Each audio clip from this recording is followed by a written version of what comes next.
Hello, and welcome to the Marketing on Purpose podcast. I'm Michael Fennick, partner at RDB. Today, we're joined by Mario Alonzo-Debout, CEO of RDB, and Karen O'Brien, an international marketing executive, to talk about purpose. Today, we're talking about purpose. Helping us discuss this is Mario Debout from RDB.agency, creator and founder, along with Karen O'Brien. So guys, let's just explore, I think first what we need is a definition. What is a purpose-driven company? What does it mean? Let's kick it off. Mario. Tough to tell, right? Because I think purpose is one of those words, or of those buzzwords that gets thrown around a lot. I like to go with the basic definition of purpose, which is meaning, or you could also translate it into reason why. So as we approach this new economy, the purpose economy or social entrepreneurship, whatever you want to call it, we're all aware that purpose is so important in our personal life, but also it becomes more and more relevant or even crucial in the economy and in the business world. And to me, a purpose-driven company is a company that is aware of why it's there, beyond shareholder value and beyond growth. So what is the value that they bring to their clients, their employees, and their communities? But also, how do you implement that purpose within every aspect of your company, right? So from products and services to brand and communication to employer or talent cultivation, if you like, and your CSR or your corporate citizenship. Who do you think is behind this? Is it a certain demography? Is it the younger generation that have these values? Because you mentioned shareholder value. And in the past, that's always driven marketing decisions. It's driven product decisions.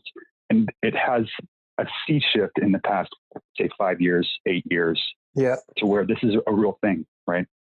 Yeah. I think it comes, as always, has multiple directions where it comes from.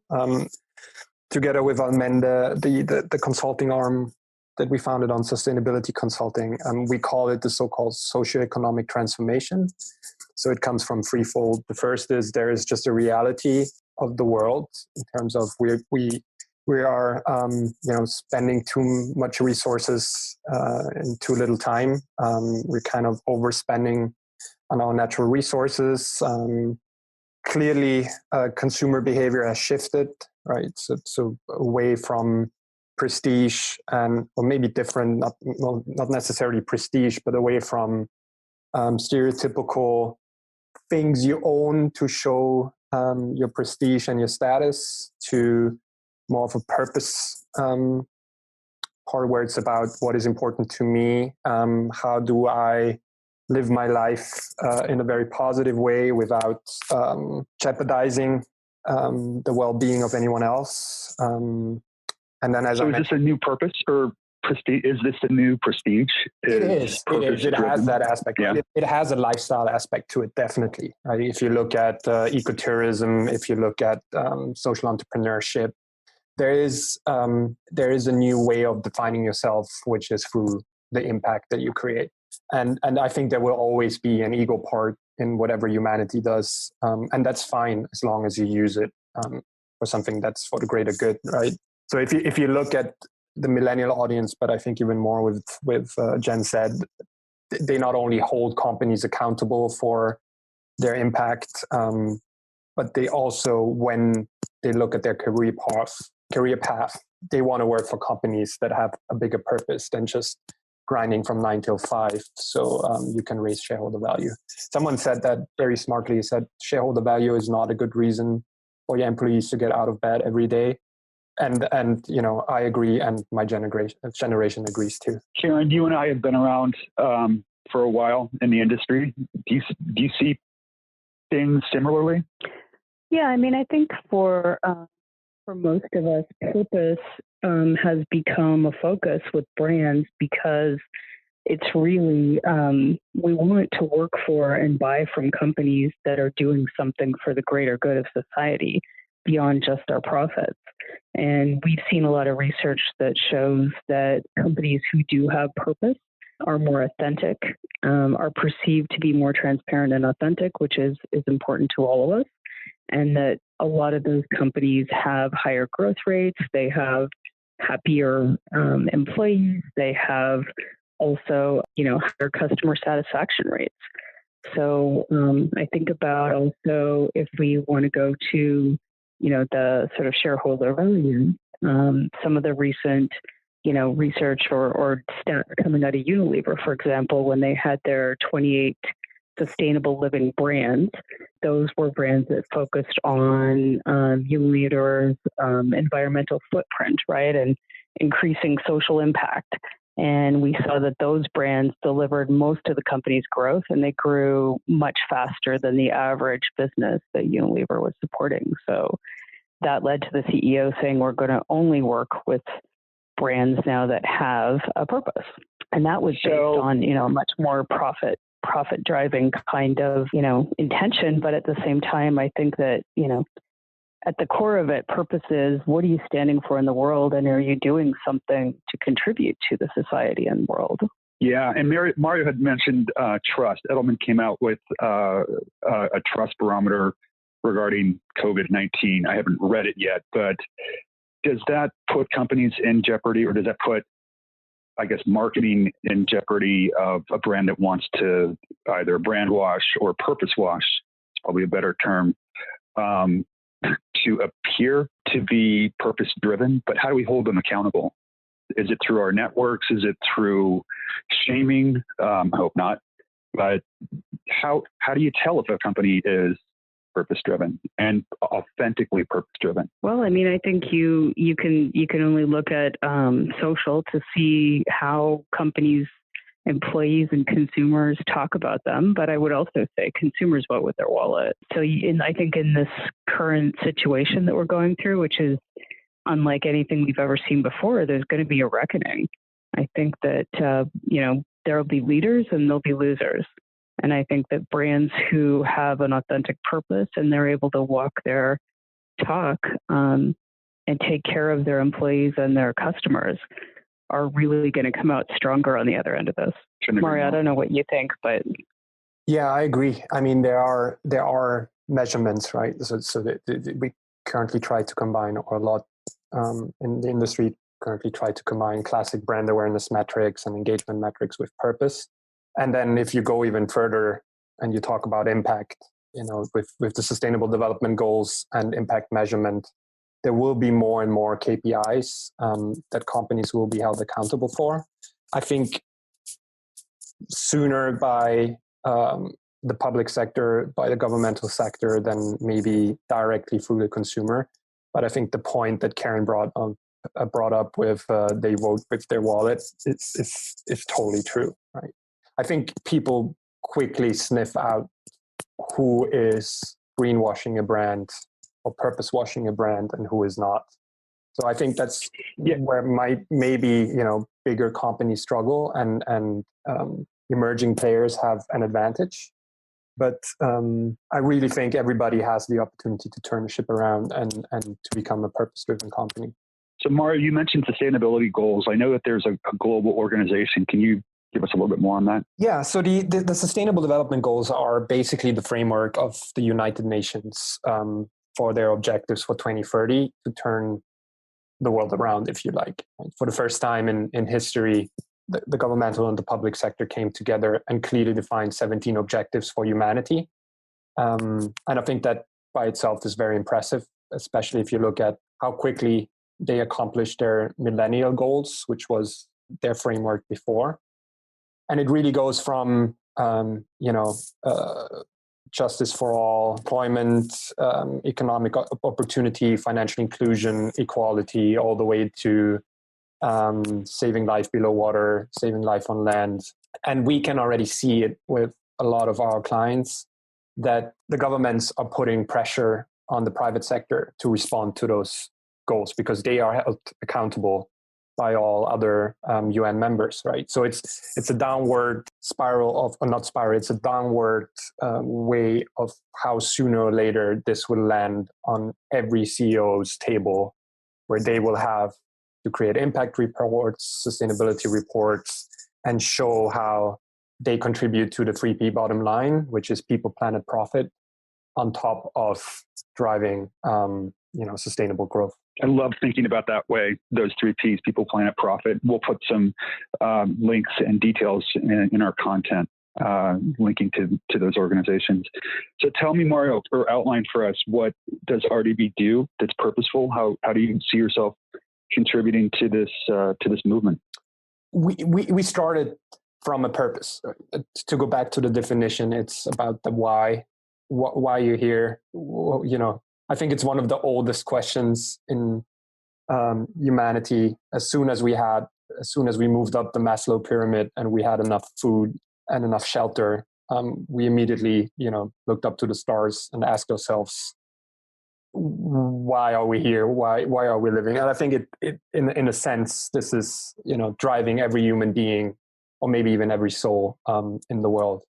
So when we started RDB, that came from there, right? It was how can we use our skill sets, our knowledge, our talents to create something that's bigger than ourselves, and something that will have lasting meaning, and something that contributes maybe even a little to the next step in mankind, if you like.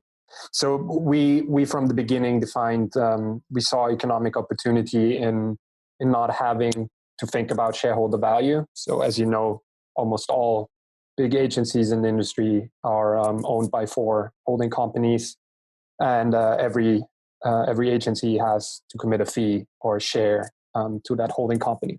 As we were independent, we said instead of giving that 20% to a holding, or instead of buying fancy things, we commit to give 20% on top in terms of service and expertise to NGOs. So if you like, our name RDB comes from Bois, which is Robin Hood in French. So it's basically taking, from the more fortunate through our services, which they still receive, and leverage that to give to the ones who are not as fortunate and might not be able to afford our services. So we give them pro bono. That over time really evolved through the work we did with Karen, and the work we did with you as well, into purpose-driven communication at its core. So how do you leverage insights that are relevant for that so-called socioeconomic transformation? Let me give you an example, right? So the whole campaign around Live More, Share More for Western Union was how do you add value and maybe even self-esteem to a new global class that's emerging, which is that millennial segment that sees themselves as global citizens, not even only as dual belongers, where home is multiple places, that grew up with travel and connectivity. And then we started this campaign with 40 influencers from around the world, promoting that kind of borderless world, that global playground that is enabled through Western Union. And just if you look at the stories, and we'll share the link that are featured there, it's about gender equality, about diversity, about cultural exchange, about the most classic values, if you like pursuit for happiness. And I think that's what we can bring to the table, right? We have some insights because we're from a different generation, and we understand how to translate that for brands who might not be 100% aware of their purpose yet, and might not be 100% aware of how to communicate it and how to touch the minds and hearts of the next customer. So that's what we do. And tell me a little bit more, Mario, considering we're all on lockdown globally, what have you done for your employees, for your organization, that kind of shows those values, right? I think you were telling me one of your clients has marked a farm to table brand, and you connected them via the agency. Tell us a little bit more about that. We are quite in a fortunate situation compared to others. What I mean by that is we've been spending the last 7 years on purpose, on sustainability, and the client base or the partner base that we built is essentially purpose driven in its core. So and digital and social, and so I think on the contrary, we're less affected about where's our business going. We're more affected on all these companies are now having increased demand, and one of them is Magda. Magda is a beautiful startup, classic purpose-driven story of a very strong young woman who could see how local producers are suffering in our global food economy. And instead of, making the government or politics or everybody else, or blame everybody else for that, she thought about what she can do. And she started this online marketplace, which is basically farm to table through local producers directly to your home. And now, of course, in time of COVID, that's relevant in so many levels. It's relevant because it's about strengthening the local economy and saving the small, medium enterprises that don't have the cash flow to survive the next 6 months. It's about providing healthy, high quality food to people in need. Of course, it's perfect because they don't have to leave their house. So there are just multiple things. And then for us, it's all about, or maybe let me take a step back. I think the other advantage we had, because we were so focused on defining our purpose and are constantly busy, and how do we communicate that purpose internally? How do we onboard new employees? How do they understand? They can all feel it, but how can you make it clear what we stand for? And because we have that, and because we build brands that do better, and because our mission is to sustainably grow and drive a new economic paradigm, you could quickly see the synergies within everything, right? So the first day we were busy crafting our response, mostly towards our employees and towards our clients. And even there, you could see everybody was engaged. Everybody knew our values and what we stand for. So it's less a question on what to do than how to do it, which I really like. And then starting Monday, we immediately started reaching out to a community, and we phrased it, I think, in the way of, now it's about protecting and empowering the ones we love. And in our case, that's our community of artists, suppliers, small companies, producers, but also even our small clients, right? So Animal Care International, one of our most closest to the heart, because we have our own dogs from that organization who support rescue efforts and education abroad for animal welfare. They are now locked because all the borders are closed. So all the animals that were meant to go to families in Austria are now stuck at the border. So immediately we realized, okay, we have to react fast, right? So it's about rallying, it's about creating awareness, mostly providing support to them, but also starting fundraisers. And then internally, it's about soothing your employees' worries. Really commit to your values. Like if you say your employees go first, don't even think about contingency plans first on who you have to lay off. I know economic realities are often a thing, but we have a bit more time to figure this out. And I think the government's already responded quite well. So we did that. And then we started connecting the dots. So we knew, okay, Magda needs orders, needs cash flow. Our employees will be at home. They will have to deal with their families being with them. We have a lot of parents or people who just became parents. How can we support them? So we said, okay, we support every Magda order from our employees with 10%. We open up a lot of communication channels internally and externally, and we gave them a purpose, which to them now it's not about coming in front of the computer on their desk to only save their clients, but also to support people in need. And that, I think, really gets them up every morning because they feel they can really make a difference right now. That's amazing. Karen, you have an eagle eye for many things. What brands out there have you seen that are doing it right? I know it's early days, and this is just not about COVID and what we're dealing with this week and for however many months, but more importantly, you're super tapped into brands that do it right, that are executing, kind of living up to it. Who's on your radar? Well, I mean, the P&G space, obviously, with a lot of their brands, CPG companies, Unilever, they have long, sort of spent time to be very purpose driven. I would say though, just looking around at who is really getting behind their employees and their customers during this time, I mean, there's so many, and it's very, very positive, to see that and very inspiring. I would say though, just overall, I think what brands need to do is put people at the center of all their decisions in times like this. How will our decisions impact our employees? How will our decisions impact our customers? How will they impact our partners? And just really sort of keeping the, people first kind of, thought in process. And then I think also, just being authentic and transparent and accountable for all the decisions you make right now.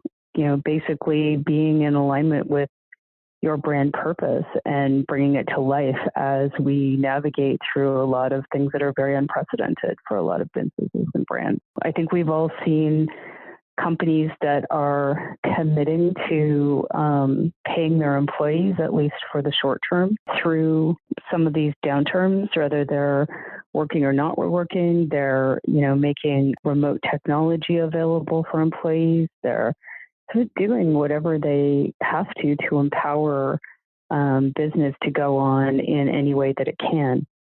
What I think is really amazing is some of the, the hospitals, the frontline workers in grocery stores, and, some of the just delivery people.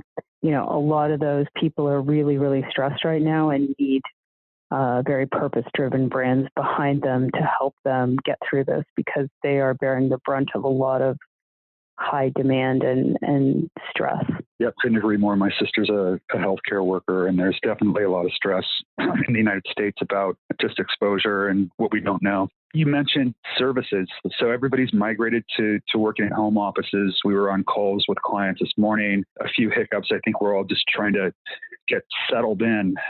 So I think it's just a matter of working differently, thinking differently, and being mindful. And I think that's what state we're in today, whether it's the people or the planet, relatives close to you, et cetera. What I think will be very interesting to see, and also where you can then really see what companies are behind their purpose and behind their commitments, and even people and whom not, is when this goes on for 4 to 6 weeks, right? So when things get critical, how will that decisions be really made?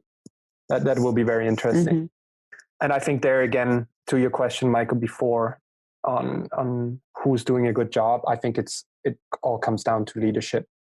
It's we spend a lot of time right now to think about leadership and purpose, and even if you look at the Sustainable Development Goals and impact. So just think about, what if you have a business leader who has a different personal purpose than the purpose of his company, right? I don't have the answers yet on what that means and if that's a problem or not, but you can, I want to bring up Hikmet Ersek, the CEO of Western Union, right? I think even though he's facing a lot of shareholder pressure and he's a Fortune 500 company, his purpose, his personal purpose, is perfectly aligned with the purpose of his company.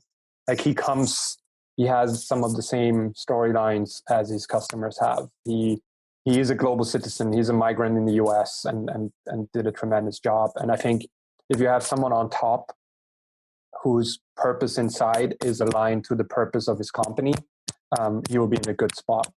If it's something where maybe in the past you did not spend enough time to focus on that because you had your KPIs and you had, the quarterly reports and whatsoever, and you thought you can look at it later on, and we don't need to define that properly. Even we struggle with this from time to time. What really is our purpose, and is everybody perfectly aware of that?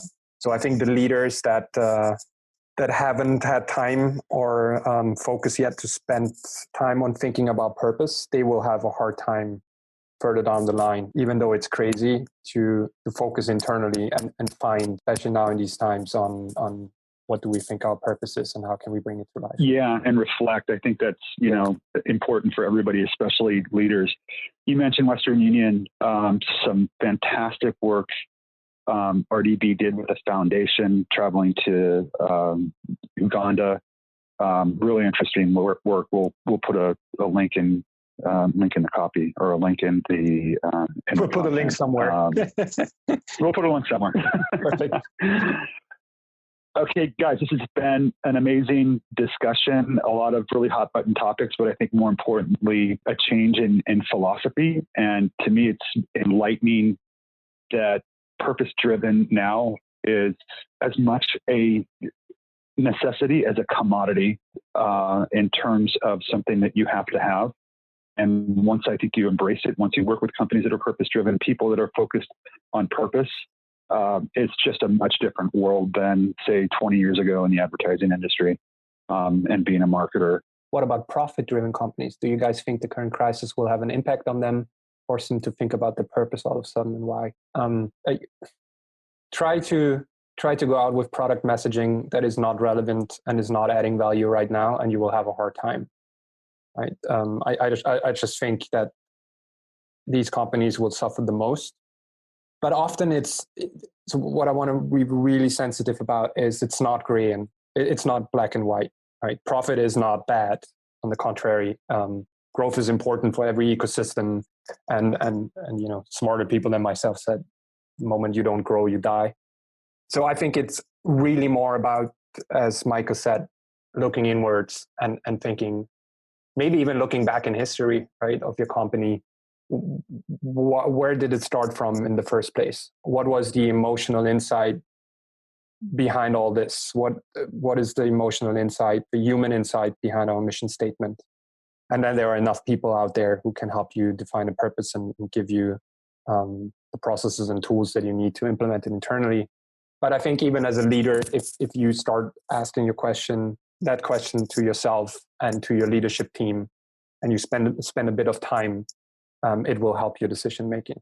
I was just going to say that I think that, yes, I agree that purpose and the vision of the purpose is definitely up to leadership to set and especially set an example, to walk the talk in brands. I also think that purpose, though, is the job of every employee, to have their behavior and their standards and, the way they are conducting themselves on behalf of the brand to be in alignment with the brand purpose. We see a lot of rhetoric and discussion in social media when that sort of goes off the rails. But I think, it's up to leadership to set the vision for that purpose and to rally their employees around that purpose for the betterment of the brand and of their customers. I love it. Yeah, that's so true. And I think that also raises the point on but we can discuss it in a different session on how to involve your employees in the definition of your purpose, but also in how to live it. Brilliant insight, Karen. Thank you. Yeah, thank you. Yeah, and we will have an HR session, a human resources session in future podcasts. Mario Alonzo-Debout, Karen O'Brien, thank you very much. This is Michael Fennick signing off. We'll talk to you soon. Thank you so much today for listening to RDB's podcast. If you enjoyed the conversation, please consider leaving us a rating and a review. Also, be sure to subscribe to the podcast and follow us on Instagram at RDB.agency and on Twitter at RDB.agency. Thank you once again for listening. We'll see you next time.